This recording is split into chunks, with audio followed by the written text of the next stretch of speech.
はい、こんにちは。ゆきです。今日もね、楽しいエフェクターを紹介していきたいと思います。今日はね、発売したてほやほやのボスのあの商品を見ていきたいと思います。なんだかわかりますかね。じゃじゃん。まだ開けてませんが、これはですね、ボスの RE2 というコンパクトペダルです。先日2022年の4月23日に発売されました。ずっと前に予約しててですね、ちゃんと当日に届きました。だけどなかなかね、すぐレビューすることっていうことができなかったので、今日はね、見ていきたいと思います。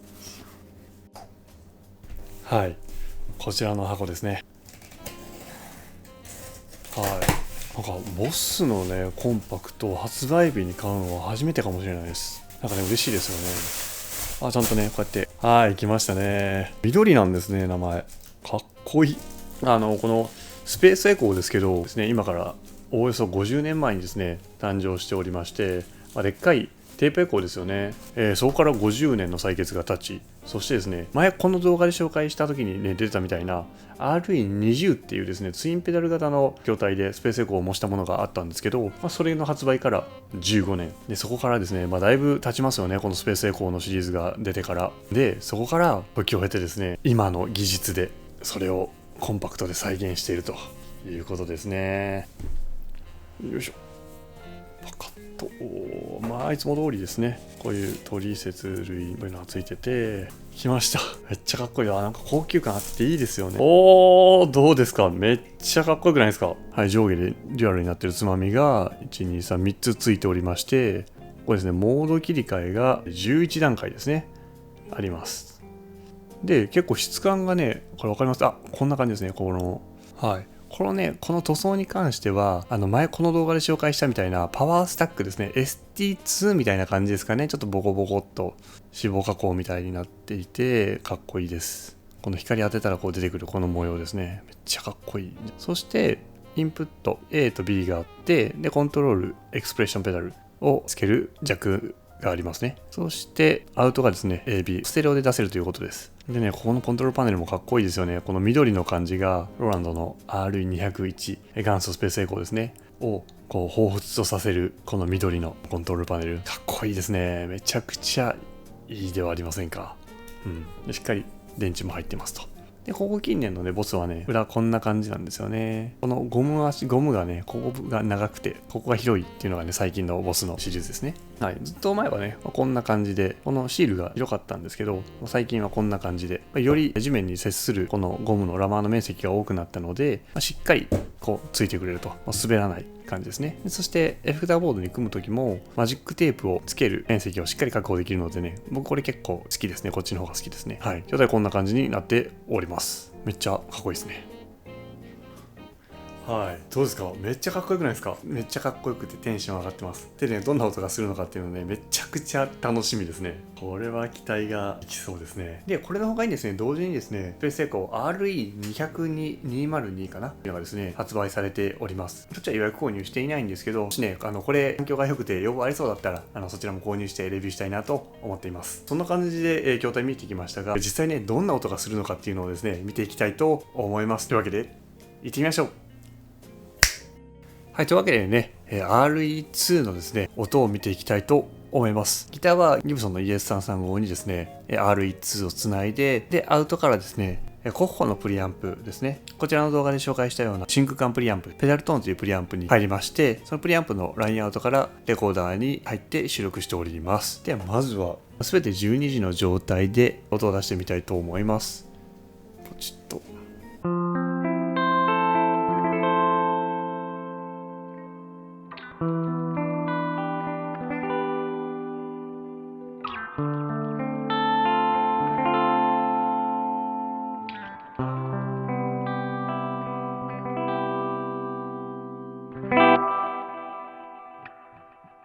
いかがでしょうか。結構ね、強めのスプリングリバーブと、ディレイですね。テープエコーのディレイの感じがですね、しっかり聞こえるかなっていう印象の音です。結構ね、リバーブ深いですよね。スプリングリバーブの音もあるし、で、テープエコーのディレイの音もあって、で、あとはですね、このモードで、そのちょっとリズミカルなフレーズ、返ってくるパターンを変更してあげることができると。そういうような感じです。はい、これで分かりますでしょうか。でスプリングっぽい音と、で、ディレイが返ってきてる音。そして、このディレイに関しては、タンタタッタタッタタッタタちょっとリズミカルなフレーズで返ってくれるような感じですね。でまず一つ一つ見ていきましょう。はい、ではまずですね、ここにですね、エコーつまみがあります。この上側ですね。これはエコーの音量を調整しますということで、じゃあこれちょっとゼロにしてみましょうか。リバーブとかも切りますね。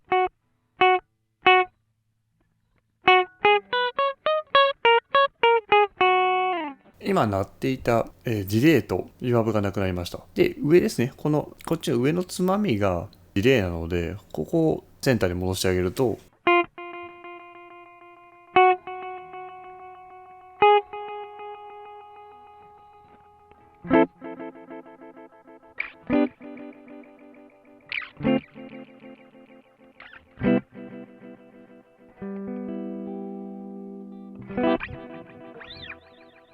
はい。こんな感じになります。で、ここを上げていくと、エコーを上げていくと、返ってくる音のボリュームですね。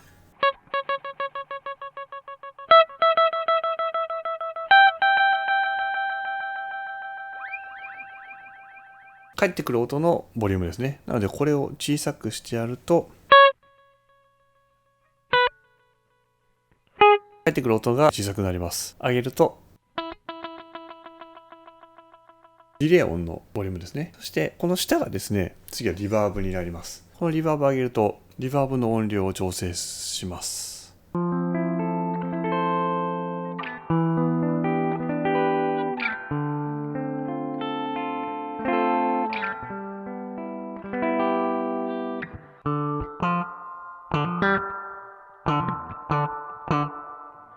こちら上のエコーつまみを左に回し切るとエコーがカットされるので、こちらのリバーブだけ上げてあげると、この本家ですね、ローランド RE201 ベースエコーの内蔵されてたリバーブユニットですね。を再現したですね、このスプリングリバーブだけ使えるような感じになります。この音もね、非常にいいんですよ。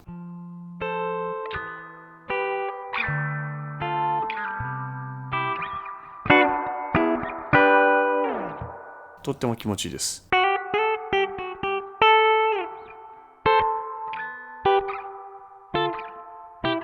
こんな感じですね。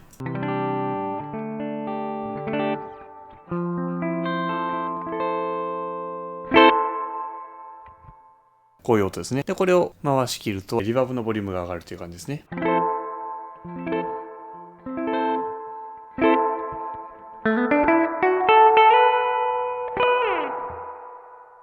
僕はちょっと控えめな感じが好きかもしれないですね。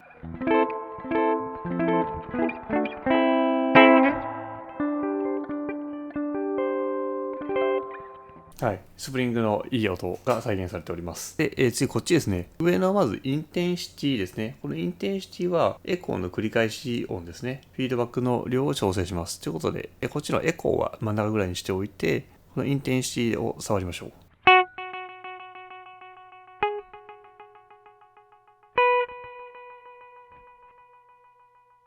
はい、こういう音ですね。これをですね、インテンシティをフィードバックなんで、返ってくる回数ですね、を調整します。なので、ちょっと上げてあげると、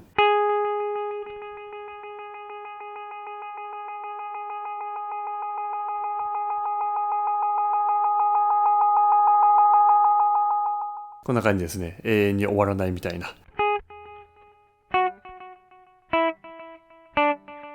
返ってくる繰り返し音のフィードバック量を調整します。この回数ですね。返ってくる回数を調整します。でこっちに戻すと、こういう感じですね。で、こっちに回し切ると耳が痛いかもしれませんが、発信します。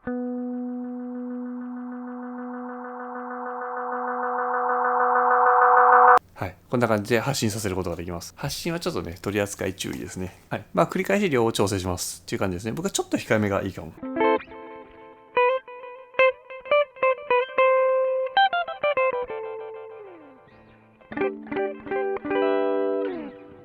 な感じですね。で、この下、ここですね。この下のつまみがですね、トーンです。左に回すと、低域を強調して、高域をカットします。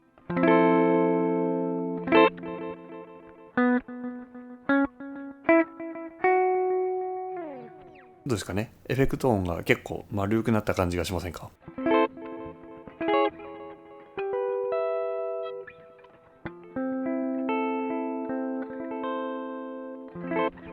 そして、こっちをですね、トーンを回し切ると広域が強調されて低域をカットします。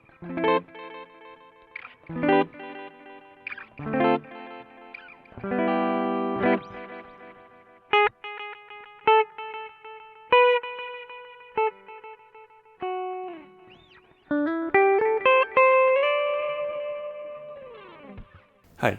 結構音の抜け具合とか、バンドアンサンブルと合わせてこの辺調整してあげるといいかなと思います。そしてですね、次、こっちの上がですね、リピートレートですね。ですので、テープのスピードですね。繰り返しのスピードを調整します。右にこう回し切るほど、エコーの間隔が短くなってスピードが速くなる感じですね。ちょっとやってみましょう。まずは12時ぐらい。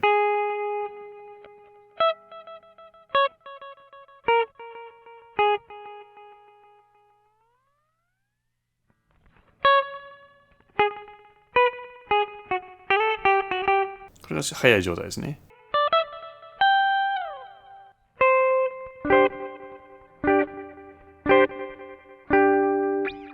回転が速くなった感じですよね、繰り返しが。でちょっとこっちに左に振ってあげると遅くなります。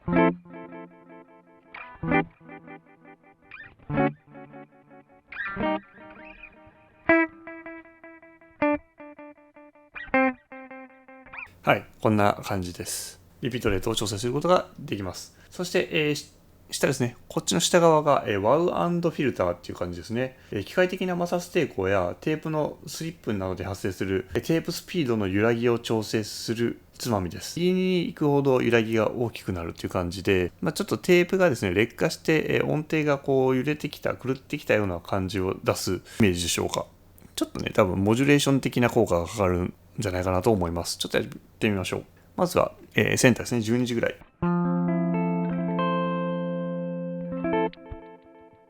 でこれをギュッと右に回し切ります。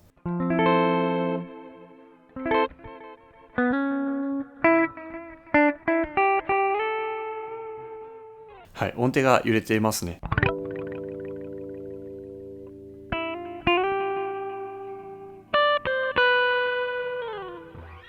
はい、効果的な扱いどころをちょっと考えるのがいいんじゃないかなと思います。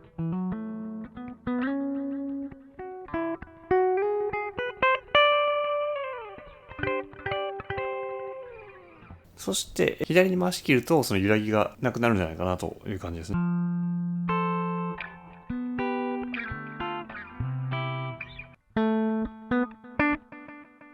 ある程度あった方がね、僕はこの空間が奥行きがつけれる感じが好きで、ちょっと出してあげる感じが好きですね。はい、こんな感じでですね、この3箇所、二重のつまみをですね、調整してですね、音作りをしていくような感じです。結構ね、いじれるところが多いのが面白いですね。ちゃんとリバーブ、スプリングリバーブもいじれるし、ディレイもいじれるし、で、トーンももちろんいじれるし、で、モジュレーションも触れると。はい。という感じでね、非常にこれ1個で深い音作りができると思いました。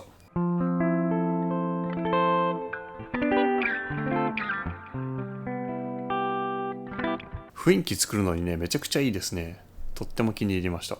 そしてですね、ここ今見えないんですけど、こっち側ですね、こっち側にですね、このフットスイッチを切った時に残響を残すか、それともですね、フットスイッチと同時に残響も切っちゃうかというのを選べるスイッチがあります。で、それがですね、ここに物理ボタンとしてついてます。これがね、非常に外側についてるんでね、パッパッと切り替えれて、簡単に切り替えるので、それが好印象ですね。ではまず、普通に通常の状態、残響が残る設定です。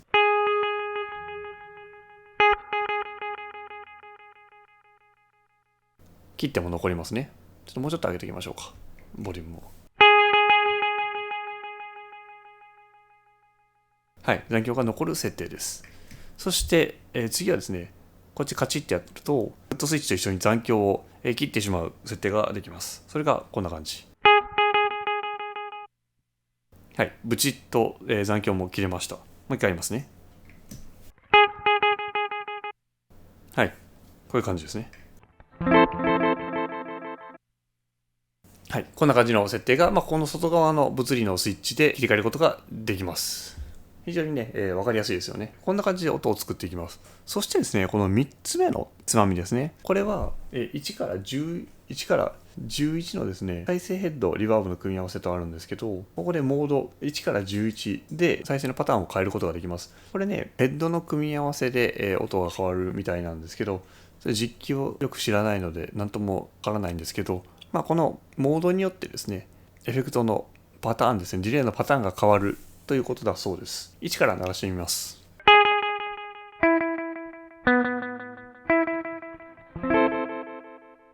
これが1ですね。で、次2。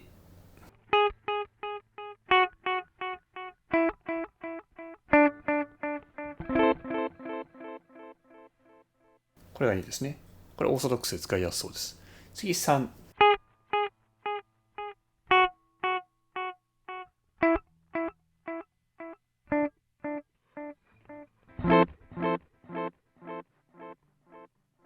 次4ですね。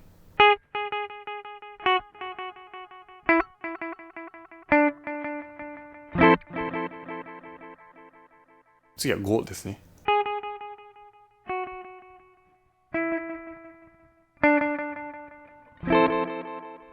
次6。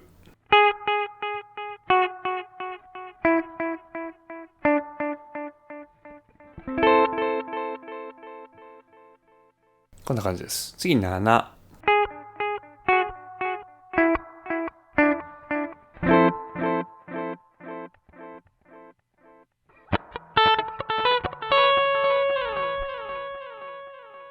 結構リバーブがしっかり入ってきたのが印象的ですね。次8。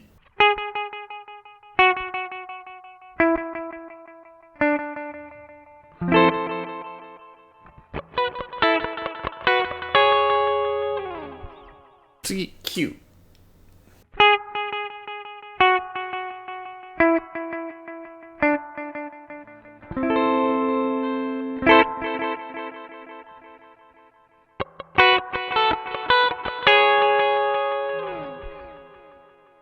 こんな感じですね。次10。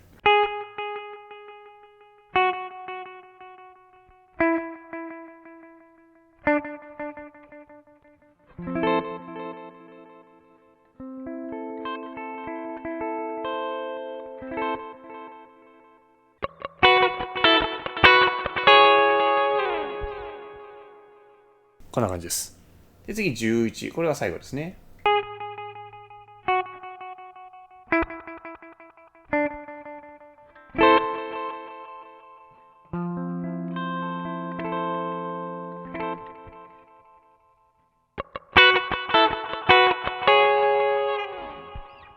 こんな感じです。いかがだったでしょうか。11個のですね、モードによってですね、デイタイムの組み合わせだったり、パターンだったりが変わるみたいです。これね、詳細は概要欄にですね、トリセツのページのリンクを貼っておきますので、ぜひね、詳細気になる方はご覧になってみてください。こうね、できることがすごく多くて、詳しく書かれているので、とても面白いかなと思います。そしてですね、こちら、コントロールエクスプレッションとありますね。ここにね、コントロールのジャックがありますので、ここにですね、こういったですね、フットスイッチや、こういったですね、エクスプレッションペダルをですね、つなげてですね、操作することによって様々なパラメータの値を変更することが、リアルタイムで変更することができます。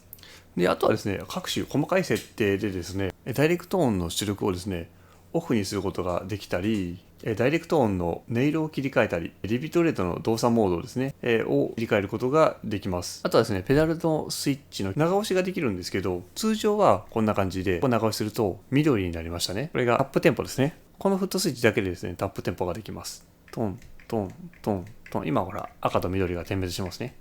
タップに合わせて。で、鳴らすとこんな感じ。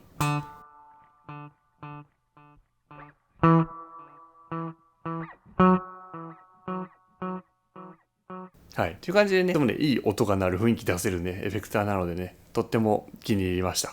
ぜひね、チェックしてみてください。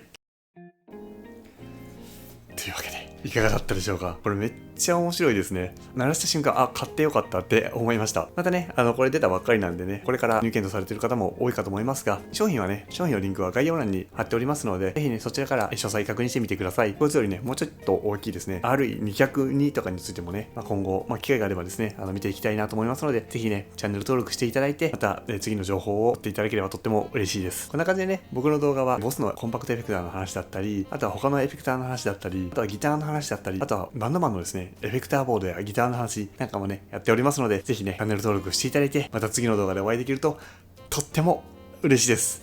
ということで、本日もありがとうございました。ゆうきでした。じゃあね、バイバイ。